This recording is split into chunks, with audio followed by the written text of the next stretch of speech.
Hi, Sagittarius family. Oh man. With you all, it's always this interesting thing that happens with your readings, which is that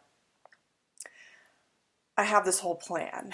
I have this whole plan of how I think it's going to go, when I'm going to talk to you, what it's going to look like, how it's going to feel, and it rarely ever happens the way that I think it's going to happen. I woke up this morning and it was just like, I gotta talk to you guys. I don't know why. I hadn't prepared all of your materials yet. And then I sat down and looked through it all and felt through it all. But it was just one of those things where it was like, I have some message that's going to come on through for you all right now, right here in this very hour, and everything else has to be put on the back burner. So I'm excited to talk to you all.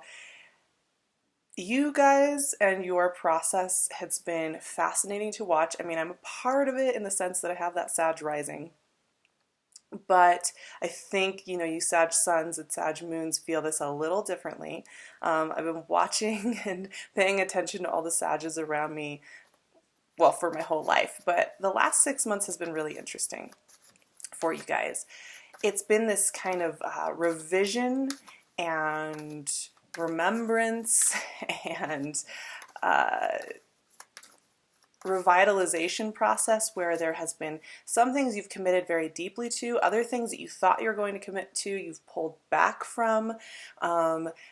There's been this like push and pull of like, what is it that you really want to commit to? Some things that you committed to at the end of 2018 and the early 2019, it didn't feel very good, and some of you it's vice versa. There's been a lot of movement in that field, and there's been something really strong and powerful going on for the last 6 months. Woo, the Chariot popped out. That it's been really interesting to watch and perceive of you guys. And the thing that I'm noticing is that March is the beginning of this next energetic phase, this next process, where what has been kind of feeling like touch and go, uncertainty, in and out to some extent, or like these really profound moments of deep commitment to a project, to a place, to a person that has shaken some of those old fears and to any old judgment patterns. Hierophant. Wow. There's some balance and commitment energy going on there. And if you just want to talk about the astrology, we have the North Node in Cancer here in the Chariot.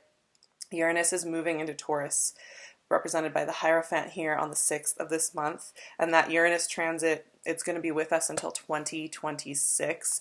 So I'm guessing that those placements are going to be affecting you guys just a little bit this month, and you're going to be feeling this shift pretty radically. But there's been a lot of shakeup of the Sag mentality, the Sag philosophy on life. Just each of you has your own that you're working through and figuring out and connecting with. And there's been a huge reworking of that over the last 6 months, even really the last year. Huge reworking of it. Death. Wow. Okay. You have some really strong energies here, so I knew that sitting down with you all today was going to be something. When it comes over me like that, okay, 3 cards came out. We have 7 of Wands, 5 of Swords, Knight of Cups. Okay. This is definitely a time where you want to pay attention. The signals are going to be very strong for you. The signals are going to be crystal clear and strong. Now, I know with your eternal optimism and your go-getter attitudes, like you will stick through something to see and find out all the information that you can find out about it until it burns you, until you've roared through that fire, and then you finally step back and you can say, okay, I did my homework. I did it right. I know all the things. Oh, excuse me. Card fell, and it's the Hermit. Okay, we're getting some gentler energy as we come down at the end of this month. But this month, you may want to just listen when you get that information the first time. I am dropping cards right and left. I am all over the place. Like, the energy is very scattered right now. I have to say, Page of Pentacles. One more card, and then we're going to talk through this. Listen to those signals. Listen to those signals when you hear them the first time this month. If you feel exhausted by a situation, drained by a situation, step back. If you feel inspired to put yourself out there, put yourself out there. If you feel a message coming through, send it. Just listen and respond to that system that you guys have naturally with you, right? I think you've been a little resistant to getting the information that you've needed. You've been kind of doing it the harder way for a little while. 10 of Wands, as I said that, 10 of Wands. So yeah, I mean, the 10 of Wands is overarching this whole reading, right? So let's just start there, because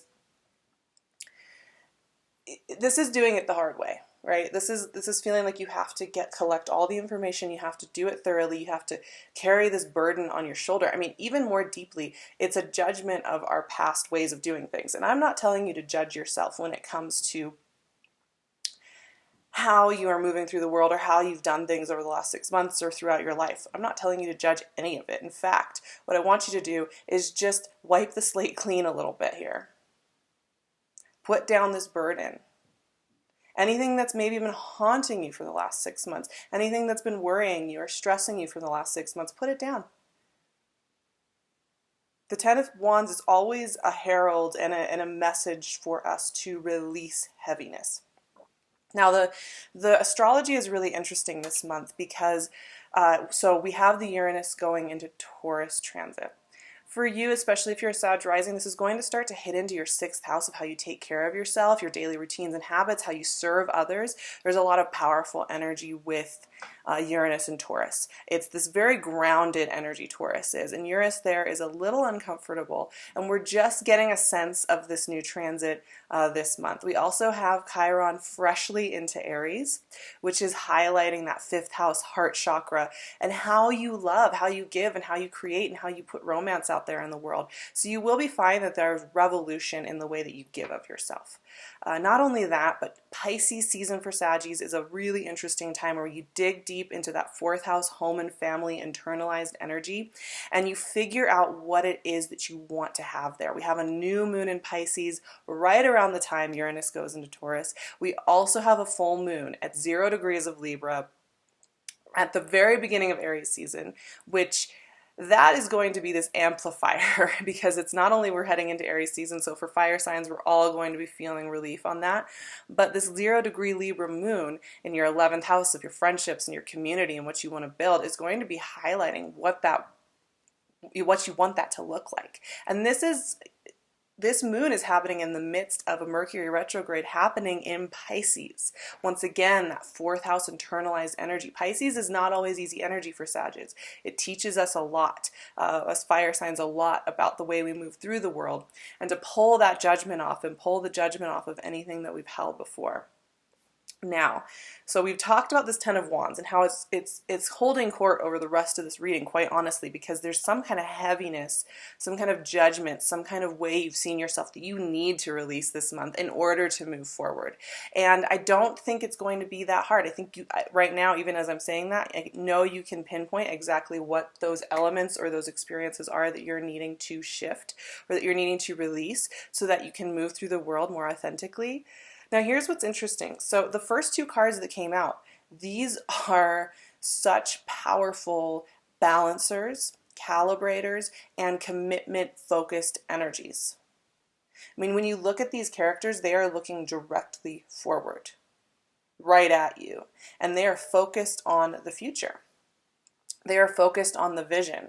The Chariot's a little bit more revolutionary, but the Hierophant's got a different feel right now because of this Uranus energy, because this does represent Taurus, so tradition and the establishment, right? This is how we like lead and teach and work using the establishment, using what's already in the traditional landscape. But with Uranus there, we are revolutionizing that. We are looking at how we can take that and make it into something new. And if I can think of anything that Sagittarius want to do, they want to revolutionize what the tried and true and make it new, make it different.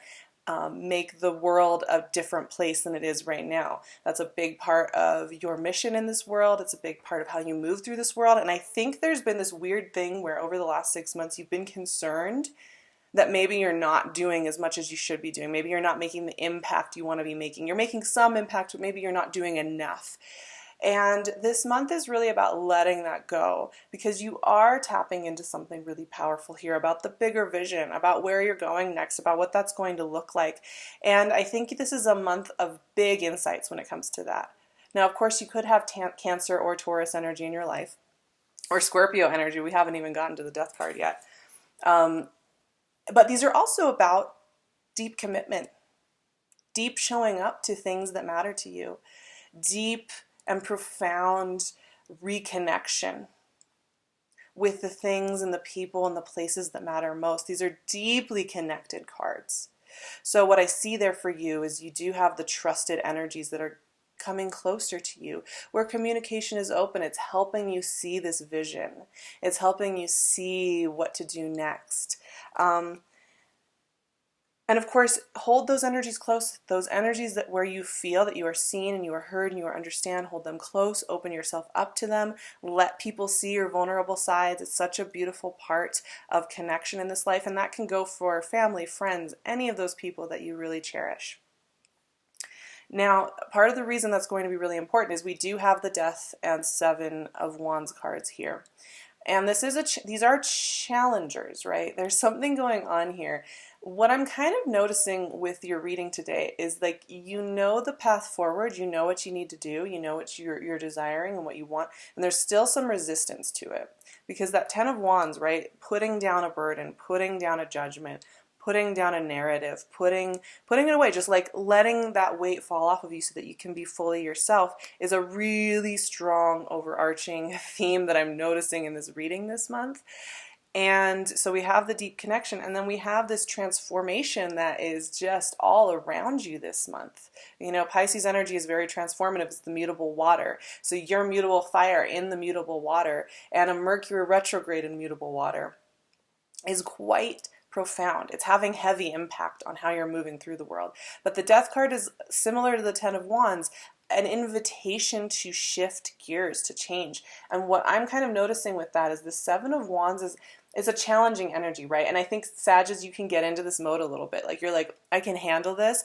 I'm going to like conquer this mountain, and I'm just going to hold steady. I'm just going to like fight my way through this. I'm going to stay positive. I'm going to stay on top of this. I'm going to work my way through this, even if it's challenging, even if it just feels like I'm just working at something, I'm carving away at something that doesn't feel good. And the big thing I'm getting here is that this is a lot more about a mental state than it is about a real physical situation or social situation. It's a lot more about how you're perceiving of the work you put into the world, of the way that, the role that you're playing in your relationships and in the work that you're doing. And even in just how you perceive of yourself as a giver, as a transformer, as a agent of change in the collective, in the world. I think there's this weird pressure you've been putting on yourself, and actually what that is doing is it is stymieing your ability to help people. It is stymieing your ability to not only help people, but in your life, build your home, build your business, connect more deeply with people. It's this weird pressure you're putting on yourselves. So you're getting asked to look at that and release it. And here's the thing that I want to say about that. If you released some of that judgment you've had on maybe past choices you've made, past losses you've had in 2018, quite honestly, because with these bigger shifts, the Uranus and Chiron shifts, what we're doing is we're closing out an 8-year cycle.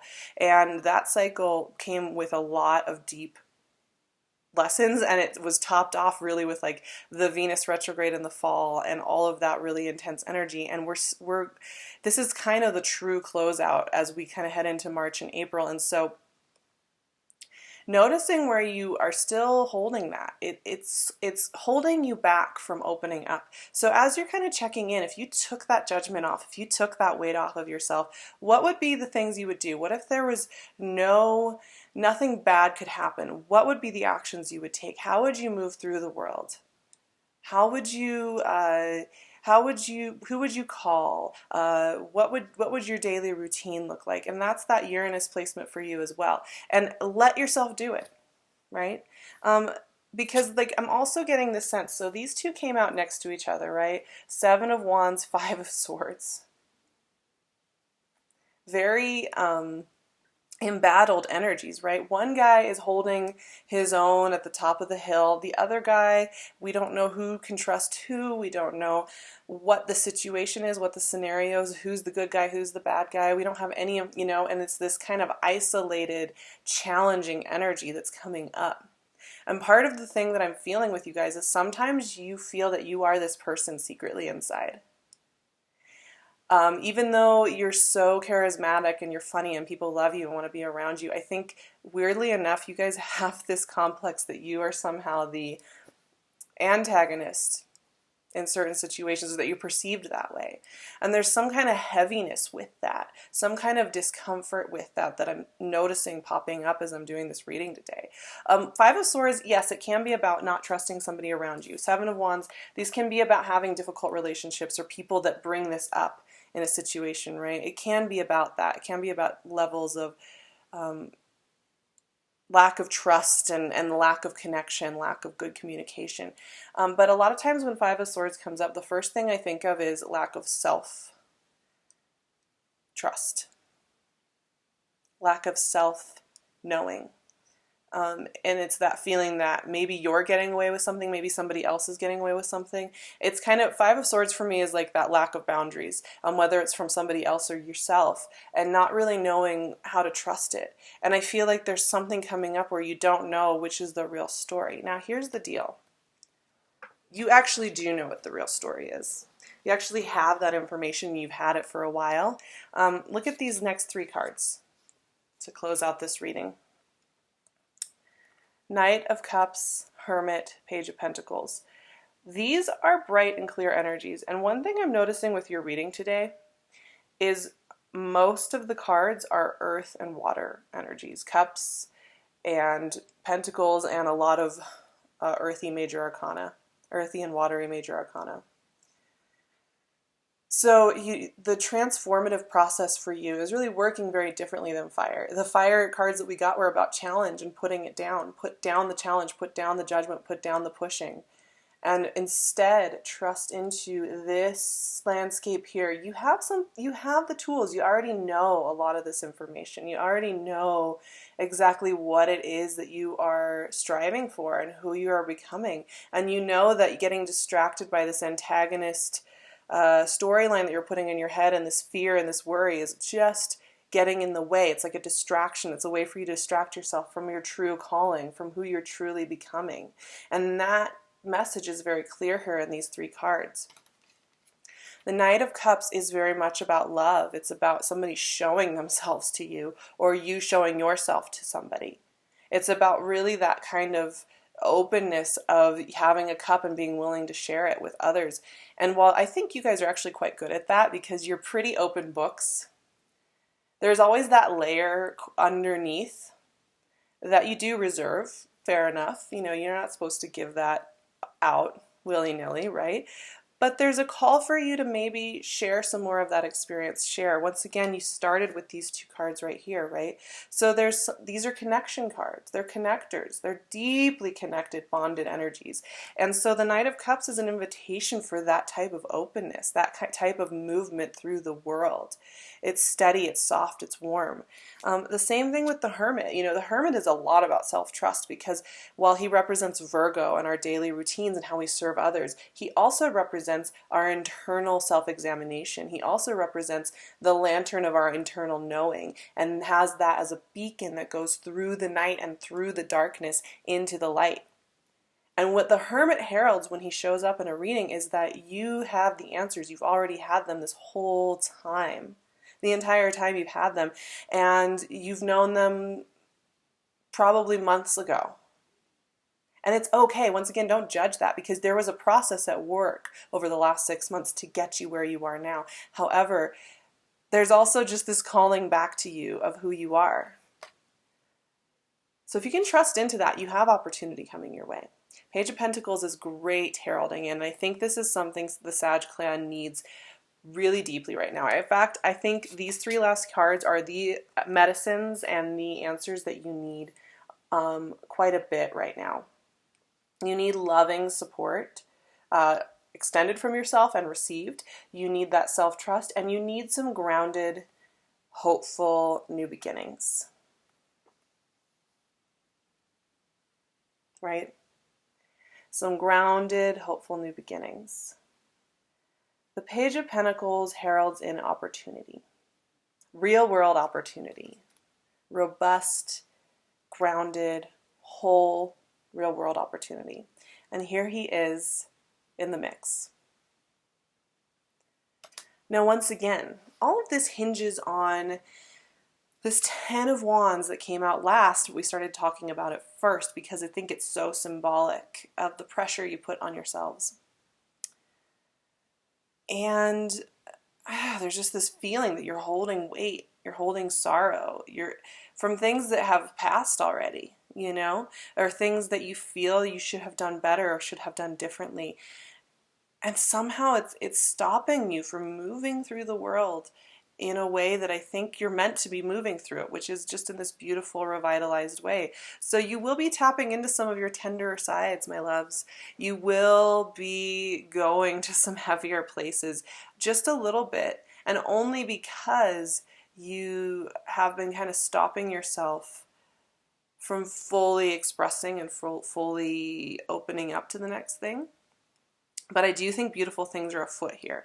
Now, the thing I've been noticing about March in general with everybody is we are getting used to these new transits, and they're big, and they're going on until 2026, 2027. So this is a whole new cycle, and it's making us feel a little wobbly, which why I'm glad that there is a Mercury retrograde, actually, because we are not supposed to be making everything happen in March. We are supposed to be getting our sea legs, so to speak, in these new energies, in these new waters. It's a great opportunity to revamp our mythology, our personal mythology. It's a great opportunity to reconnect some pieces, reconnect some dots. It's a great opportunity to heal relationships with others, within ourselves in general. And so a lot of the readings are coming up with a little bit more of this intensive energy. Now, of course, as we get into Aries season and as we head to the end of March, the energy is going to shift quite a bit, and I think April has a little bit more of a fun side to it.